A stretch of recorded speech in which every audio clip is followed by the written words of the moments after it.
用微光照亮夜晚，用温暖温润心灵。亲爱的朋友们，欢迎来到微光夜读。结婚4周年，我老公胃穿孔进了医院，问了他秘书才知道，他的白月光回来了，却是作为别人的女伴，所以他一晚上都猛猛灌酒，把自己做进来了医院。后来我老公心疼他，便把他收到自己公司里好好护着，直到我在他男秘书的家里过了一晚，他才过来求我：老婆，我错了，你别离开我好吗？接下来开始我们本期故事，记得点击订阅并开启小铃铛。我在最美的年纪嫁给我老公，他事业有成，我貌美如花，人人都说我嫁了个好老公，而事实也如此。他帅气多金，情绪价值又给得足，我们几年来如胶似漆，好不甜蜜。但结婚4周年当天，我才知道，原来苏蜜心里一直有一位白月光。4周年那天，苏蜜说要加班，但晚点会回来给我一个大惊喜。然而，我等来的却是医院的电话。我边赶去医院边打去给他秘书，原来他今晚为了一个女人猛灌自己酒，听说那是他年少时期的白月光。原本我是不信的，4年了，我们多少次在床上抵死缠绵，多少次真情流露，互予承诺。我相信我老公，所以当轻推开病房，却见到一个陌生女人时，我愣住了。淡妆、长发、白裙子，看起来柔弱又温婉，是跟我截然不同的类型。他先是愣了愣，很快便说：你一定就是阎洛吧？我是何希月，阿密的朋友，我听阿密提起过你。阿密叫得挺亲密的。我看了看床上的人，俊朗的男人面色苍白，紧闭着眼，苏蜜还没醒。那女人顺着我的视线看了一眼苏蜜，她神色眷恋又柔软，就像是看着相恋多年的爱人。今晚都怨我，是因为我阿密才会跟人喝这么多酒的，对不起，我会负起责任，在此期间好好照顾阿密的。我忍不住打断他：你算哪位？要照顾我老公，还挺冒昧的。你要是觉得愧疚，买点补品上来慰问下就差不多了。照顾到病床前算怎么个事？何希月估计没料到我这么不好讲话，脸色瞬间白了下来。怎么这么吵？看到苏蜜醒了，我连忙上前去：老公，你醒了？我在家等你回来，哪知居然等来了医院的电话。你担心死我了。苏蜜神色变了变：没事，你不用担心，我还有话想问。苏蜜就起身朝我身后望了过去，她脸色瞬间惊怒交加：月月，你怎么了？怎么哭了？说罢，不顾刚做完手术的身体，就起身去安慰她。苏蜜温柔地拭去何希月脸上的泪水，轻声软语地哄着她。何希月状似害怕地瞟我几眼，支支吾吾：我没事的，阿蜜，就是洛洛太担心你，对我声音大了点而已。我冷笑一声，真是好大一朵白莲。这下苏蜜像是被点爆，瞬间爆发，她沉着脸朝我呵斥：阎洛，你能不能不要这么小心眼？又不是月月的错，你为什么要把气撒在她身上？我知道你期待今天很久了，但我失约了是我的问题，你不要迁怒别人。你能不能看在我已经进医院的份上，不要闹？我瞬间制住，他的话像一把利刃，击碎了我今天所有的期待和担忧。何希月柔柔地伸手去拉他，眼眶通红，面带泪痕：阿蜜，你别凶他，洛洛也没打我什么的。苏蜜转身揽住他的肩，温声安抚：好好好，都听你的，你别哭了。脸都哭花了，像是变脸。他抬头一看，我就变得面色阴沉：阎洛，我没事，你也看到了，所以不用担心我。月月会在这里照顾我的。今天是我们的结婚纪念日，我也不会亏待你。我已经叫许秘书安排好节目了，待会他就会来接你。你拿着我的卡随便刷，自己好好去玩吧。这是结婚纪念日只有我一个人过的意思。苏蜜，这就是对待结婚4年的妻子的态度。我心里漫上自嘲和失望，看着他们相拥的身形，仿佛他俩才是一对。我气不过来，砰的就把苏蜜的手机拿起来摔在地上。对面俩人眼里惊了惊，何希月甚至害怕地往苏蜜怀里缩了缩。苏蜜，结婚纪念日，你让我一个人过就算了，还这么理直气壮。怒气在我胸口翻涌着，还好意思提你的身体？别以为我不知道，你是因为何希月才喝进医院的。结婚纪念日当天，为了另一个女人喝酒进了医院。呵，你可真行！说罢就摔门出去，刚大骂了一通，一出医院我就像泄了气的皮球。4年的感情怎么可能说放就放？我走在路边还不想回去，啪！我突然被人撞了下，不好意思啊，我赶时间。那人匆匆就跑走，我随手一摸脖子，苏蜜送我的珍珠项链掉了。我着急地低头寻找，那是她结婚送我的，戴了整整4年，可不能丢了。那时苏蜜的生意还没做得这么大，她在婚礼上吻着我的脖子给我戴上。洛洛，这次我们谈了笔大生意，你等着，以后我一定会给你买更好的。那时的画面仍历历在目。哗啦，我正低头找着呢，一辆大车快速经过，溅了我一身的水。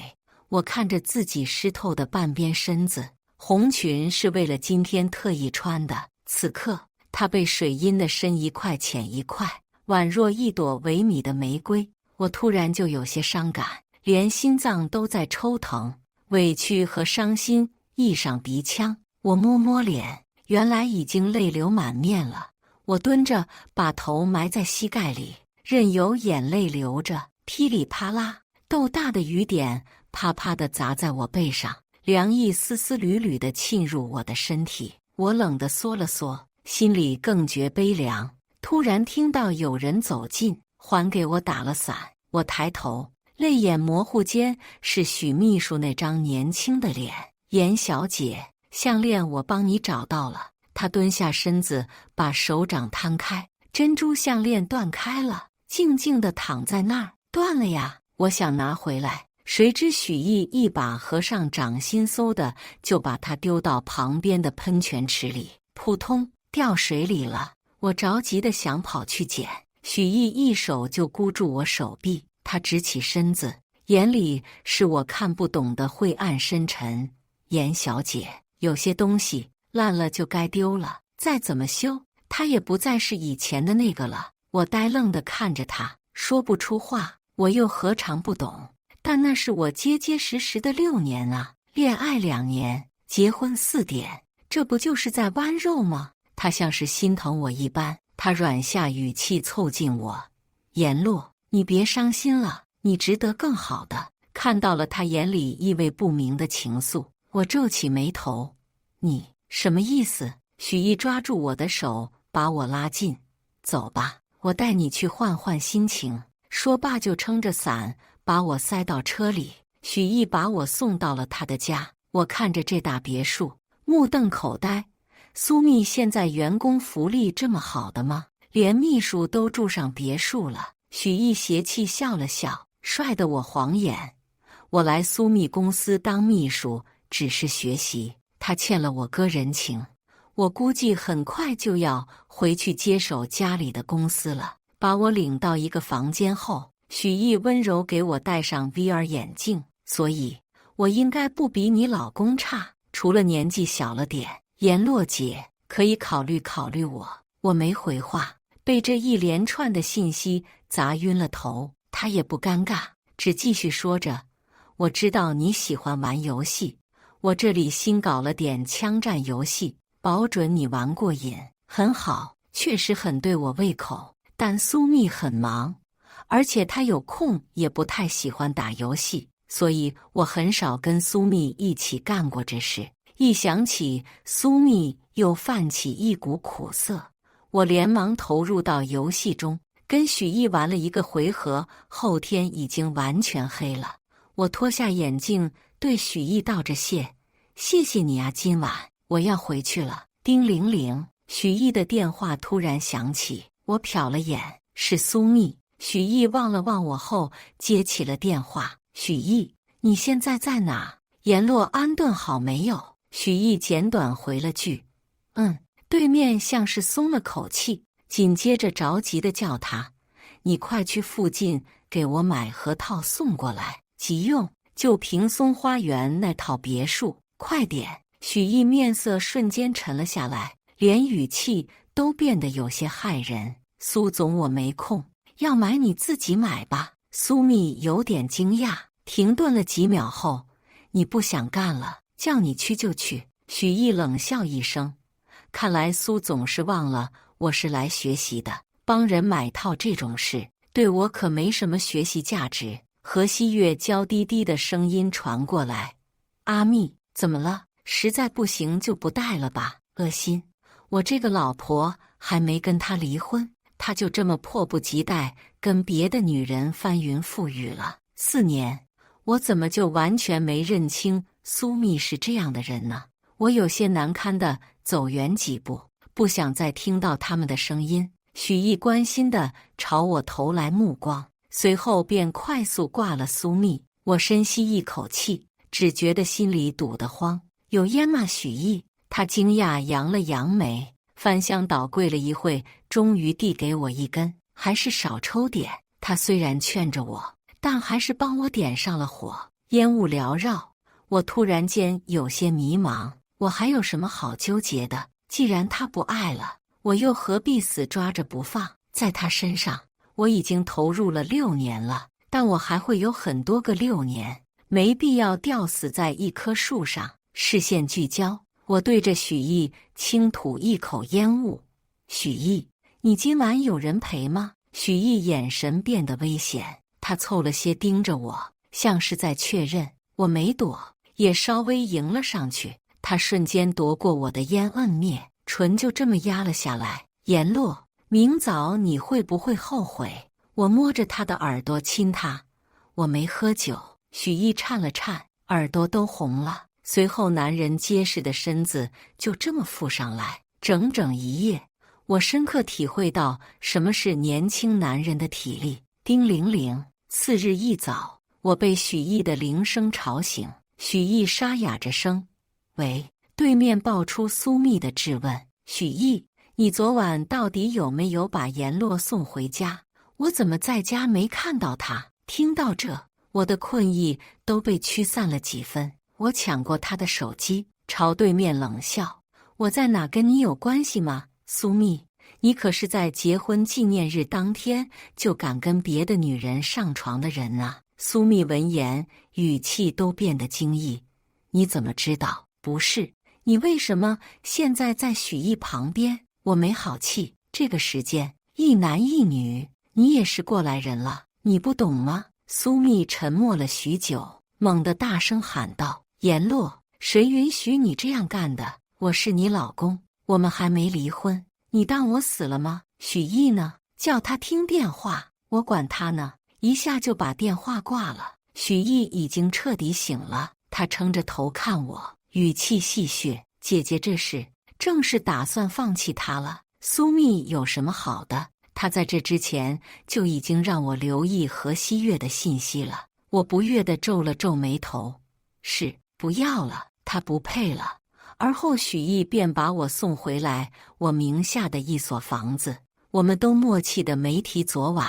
这阵子我都没回跟苏蜜的那个家，即便他把我电话打爆，我也一直没接。直到又是新的一周，我叫顺丰给苏蜜送去了离婚协议书后，便去了林氏忙画展的事。我是个画家，也算小有名气，嫁给苏蜜以前也是靠这门手艺让自己过舒舒服服。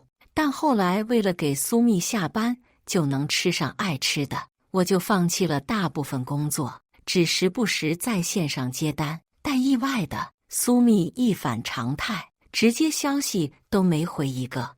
我不知道外面已经被许毅弄得天翻地覆，苏蜜被弄得焦头烂额，无暇顾及我。联科技的小少爷许毅一接手，就风风火火问世了几款新产品，直接颠覆了同赛道产品的旧模式。苏蜜的几个准备要谈成的单子都被这半路杀出的程咬金夺了。回来那天，好姐妹约了我去 KTV， 还没开唱呢，苏蜜就闯了进来。她一把丢开我的麦克风，煞着嗓子嘶吼：“颜洛，你要跟我离婚？还有，你跟许毅怎么回事？那天早上你们在一起，现在他刚上任就给我使绊子，你敢说跟你没有半点关系？”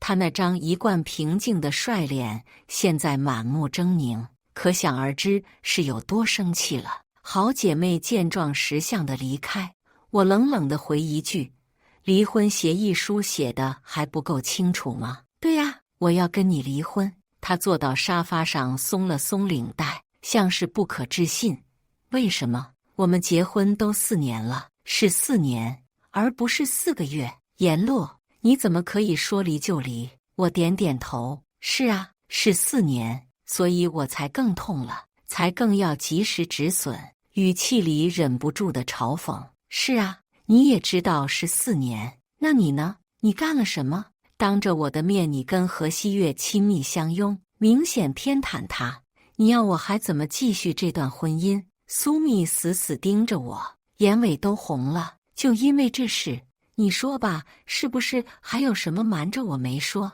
是不是因为许毅那个奸夫啊？”我冷笑一声：“什么叫就因为这事？”他还是觉得自己跟何希月没有错。我叹了一口气，已经没有继续对话的欲望，这样更刺激到苏蜜。她疼得站起身，砰的一下就把酒瓶砸了，满地碎片，就像我们无法复原的婚姻。包房突然被人打开，一道玩世不恭的嘲讽传来：“哟，苏总也有被女人嫌的一天呀！”居然是多日未见的许毅。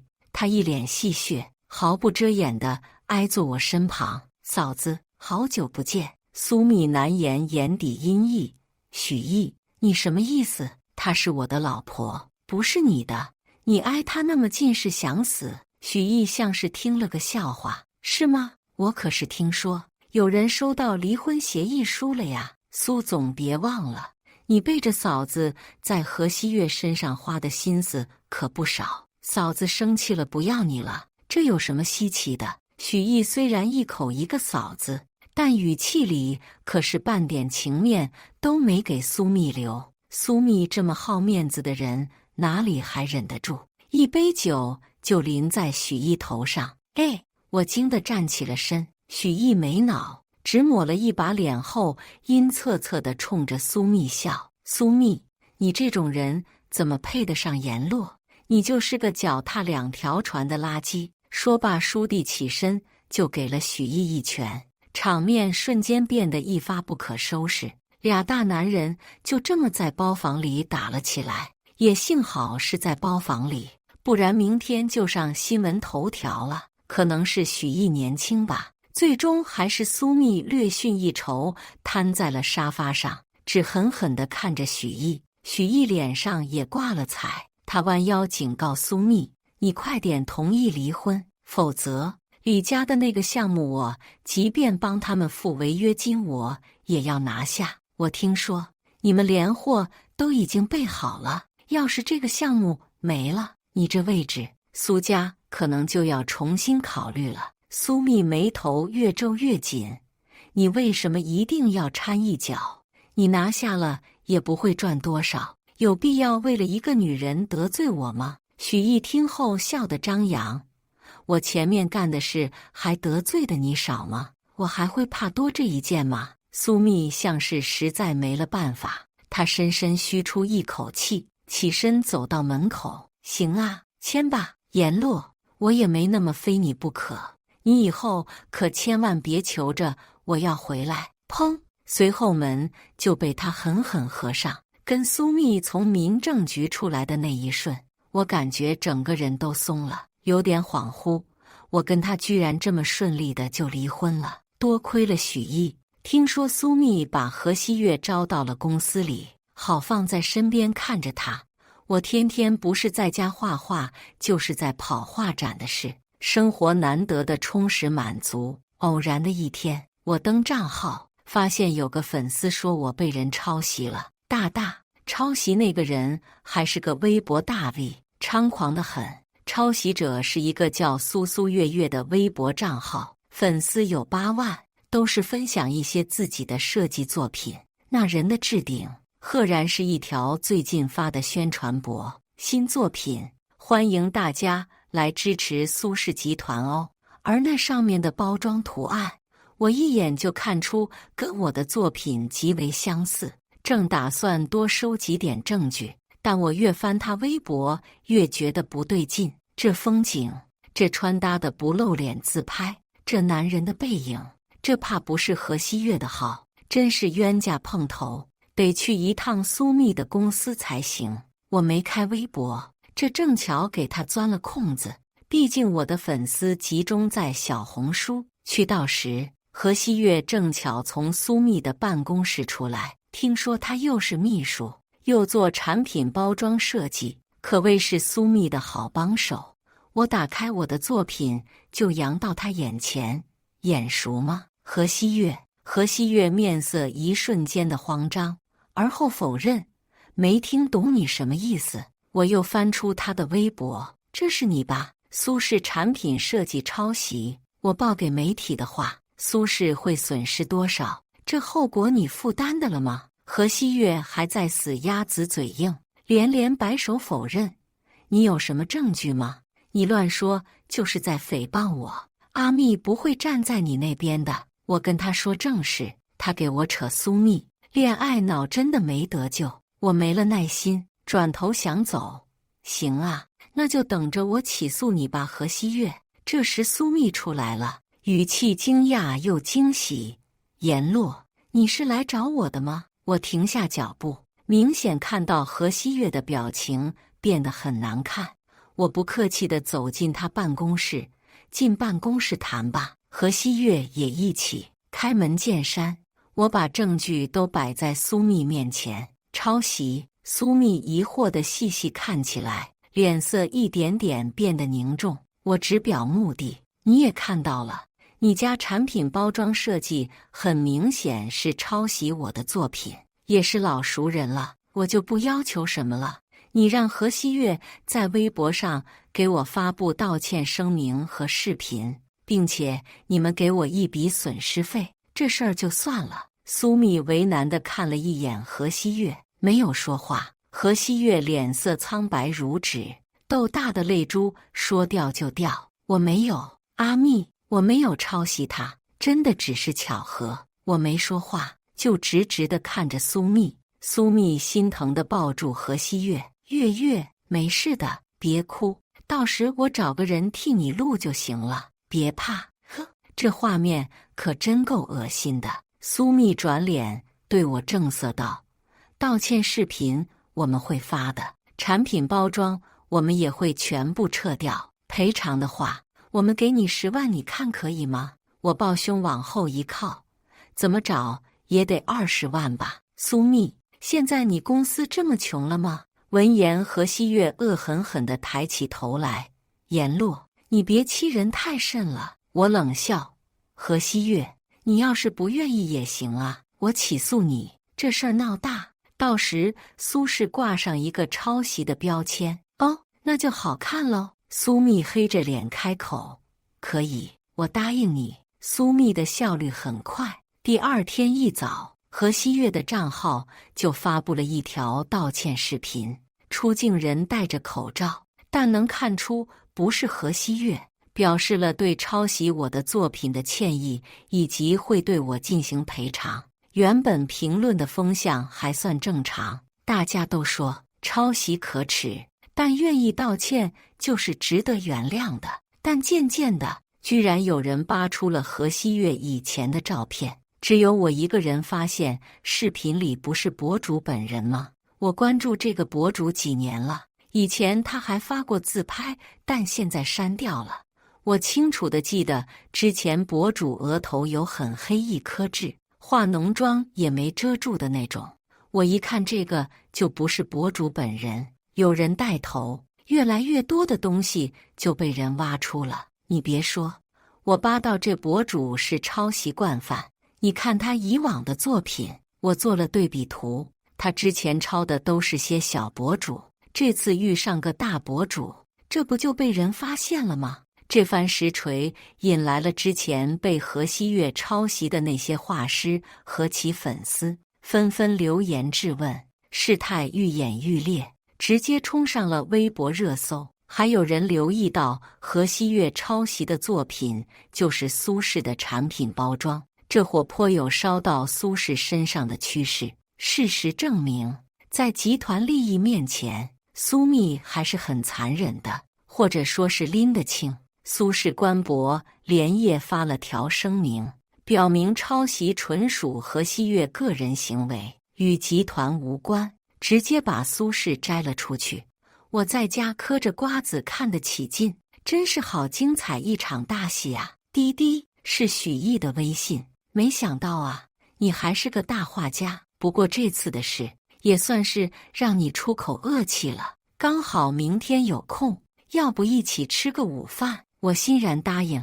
好。次日中午，我跟许毅从他公司走出来，刚要过马路，一辆黑色小车急速驰来，距离很近，来不及躲开，车是冲我来的。言落，在我身后的许毅一把扯开我，但他因为惯性身子往前摔了一点。许毅，最后我眼睁睁看着许毅被车摔飞了出去。吱呀！黑车见状紧急刹车，驾驶座上何西月的脸显得疯狂万分。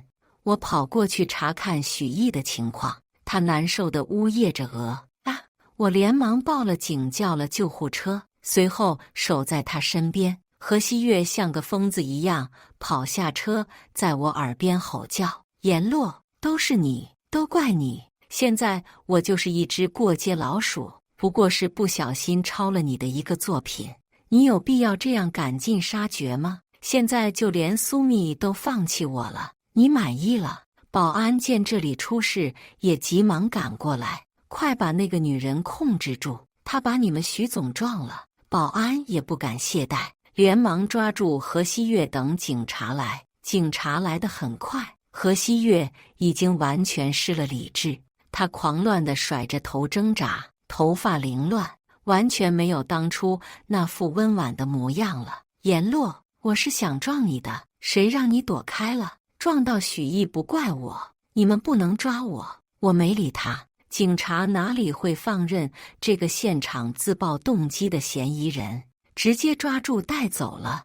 我则跟着救护车陪许毅去了医院，看着许毅紧闭的眼，我的心像被人狠狠揪住。许毅，你可千万别有事啊！原来不知不觉中，他在我心中已经占据这么重要的地位了。红红的手术灯向我扑通狂跳的心，我的步子焦急地踱着，心里千次万次地在祈祷：许毅，你可千万不要有事啊！红灯转绿，医生终于走出来，我连忙迎上去。医生，他怎么样了？医生认真地看我，很幸运，病人只是腿部骨折了，其他部位只有轻微擦伤，把腿养好他就可以出院了。我大大的松了一口气，庆幸涌上心头，几乎要涌出泪来。太好了，谢谢医生。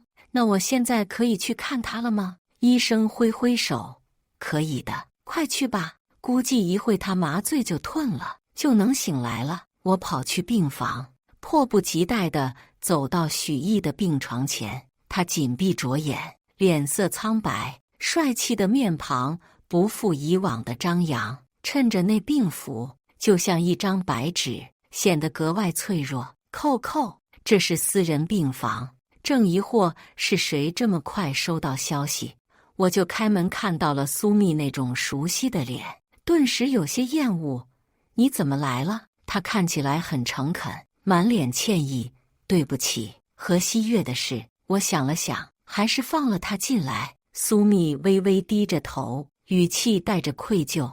许毅他怎么样了？幸好只是骨折了，静养一段时间就可以恢复了。苏蜜走近看了看许毅后，问我：“你还没吃饭吧？我帮你出去买个饭吧。”我下意识拒绝他的亲近，还没开口拒绝，他又说：“我也还没吃，顺便。”我便点了点头答应了。苏蜜刚走，许毅就发出了细微的声音。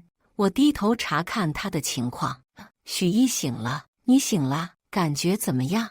我俯下身，仔细地瞧他，见他有些迷茫，我解释道：“放心，你只是腿骨折了，其他没大碍，等你腿好了就可以出院了。”他反应了一会，眼神变得有些戏谑。你好像很担心我。我愣了愣后，主动握住他的手。很担心，很担心。当时你飞出去，我心跳都要停止了，幸好你没事。许毅看起来有些欣喜。那你愿意做我女朋友吗？我不意外，他问出这话，将早已了然的答案说出口。好，我愿意，但有些事想问清楚。你之前就认识我吗？为什么下雨那天你要帮我？感觉你不只是以一个秘书的身份。他沉默了一会后，认真地看着我。颜洛，我跟你是同一个高中的，你当时在学校可是风云人物，这下我倒是意外了。你高中时就喜欢我了？他害羞地摸了摸鼻子。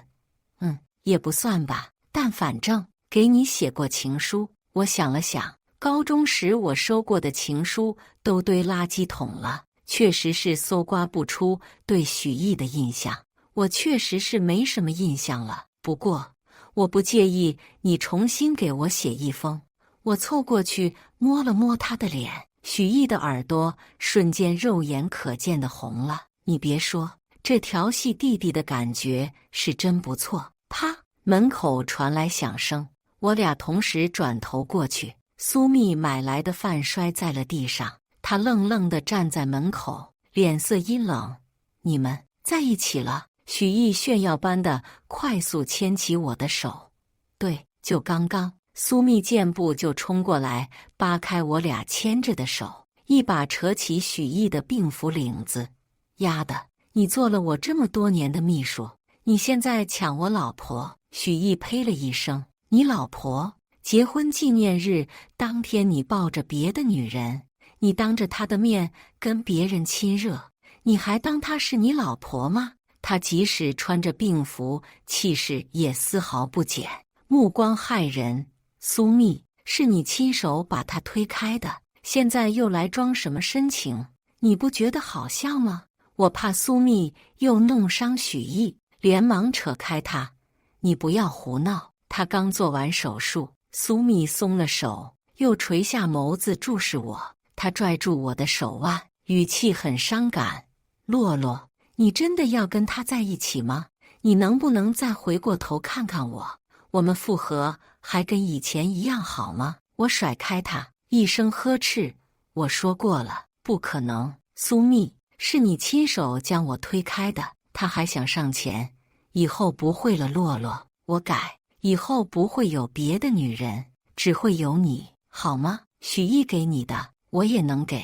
这时传来敲门声，请问是有人呼叫护士吗？许毅怨气满满。你好，这位先生一直在大呼小叫，骚扰我和我家属，很影响我休息，麻烦你帮赶走他。护士看了看我们后，礼貌地把苏蜜请走了。苏蜜留下一个怨恨的眼神，哒哒的就离开了。那门呐，响得震天。之后的每天，我都家里、医院、画展3点一线的跑。一开始许毅吃的医院餐食，后来他吵着闹着不好吃，幸好我手艺也算得上不错，便每天给他变着花样弄吃的。肉眼可见，许毅的脸色愈加红润，倒像是比我这个没病的人过得还要滋润。偶然的几次，我还撞见过许毅的父母和哥哥，父母很是和善，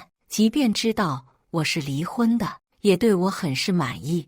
边嘴里说着许毅终于找女朋友了，边诚心诚意地给我销售他们的儿子。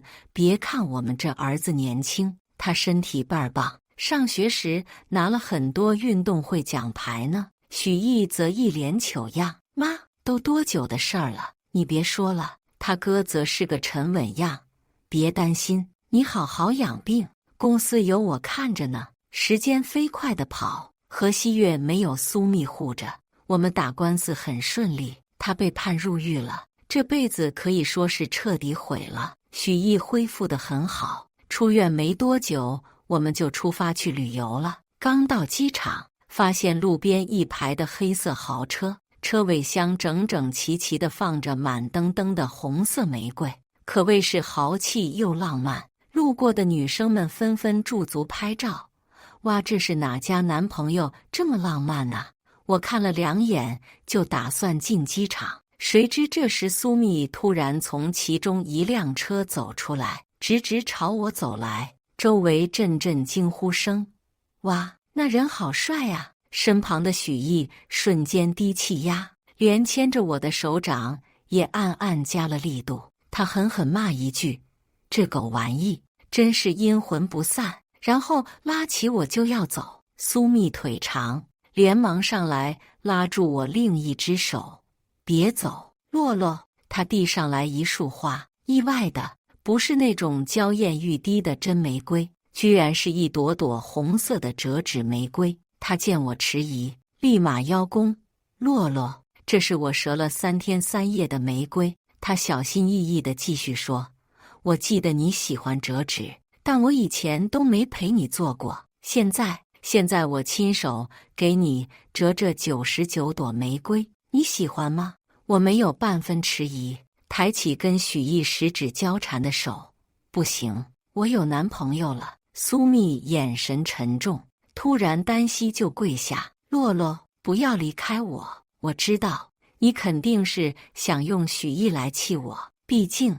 我做了这么伤害你的事，但是我现在真的知道错了。洛洛，你原谅我吧，回到我身边吧，求求你了。周围蛙声一片，我去，居然跪下了，2男争1女呀，真刺激，2个都很帅，真难选。我深呼一口气，担心要误机了，只想速战速决。我一把拿起他的花，苏蜜眼神瞬间亮了，面露惊喜。下一秒，我把里面的花一朵朵抓起撕碎，然后丢在他身上。苏蜜，我最后说一次，我们之前不可能了。